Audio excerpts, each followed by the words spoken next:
एक गांव में एक बूढ़ा ब्राह्मण हर दिन पीपल को जल चढ़ाता था।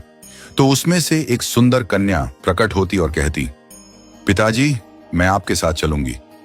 यह सुनकर ब्राह्मण घबरा जाता और घर लौट जाता। लेकिन धीरे धीरे यह घटना उसके मन में चिंता पैदा करने लगी और वह कमजोर और उदास रहने लगा।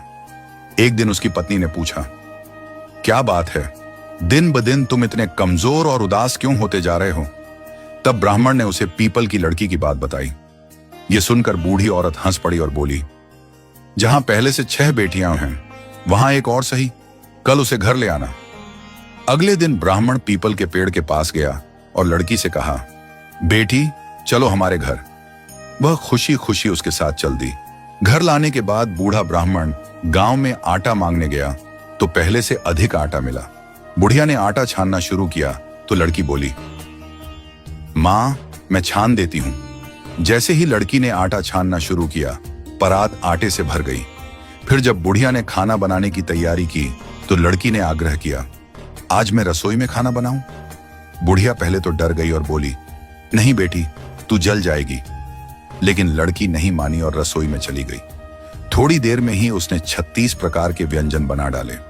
जब पूरा परिवार खाने बैठा तो पहली बार सभी ने भरपेट भोजन किया। पहले वे आधे पेट ही भूखे सो जाया करते थे। रात को बुढ़िया का भाई, जो बहुत दूर से आया था, बोला, बहन, मैं भी खाना खाऊंगा। बुढ़िया घबरा गई क्योंकि सारा भोजन पहले ही खत्म हो चुका था। लड़की ने पूछा, मां, क्या हुआ? बुढ़िया ने चिंता से कहा, बेटी, तेरा मामा आया है, लेकिन अब उसके लिए खाना कहां से लाऊं? लड़की मुस्कुराई और बोली, मां, चिंता मत करो, मैं बना दूंगी। वह फिर से रसोई में गई और मामा के लिए 36 व्यंजन बना दिए। मामा ने तृप्त होकर भोजन किया और बोला, बहन, मैंने अपने जीवन में इतना स्वादिष्ट खाना कभी नहीं खाया। बुढ़िया ने गर्व से कहा, भाई, ये मेरी पावनी बेटी ने बनाया है।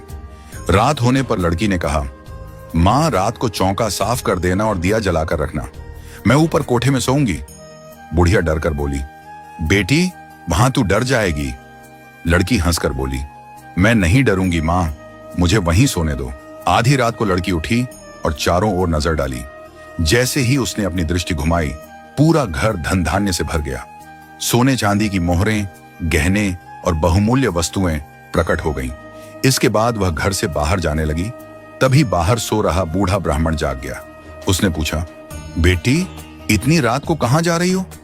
लड़की मुस्कुराकर बोली, मैं दरिद्रता दूर करने आई थी। अगर आप चाहें तो मेरी कृपा का लाभ उठा सकते हैं। बूढ़े ब्राह्मण ने हाथ जोड़कर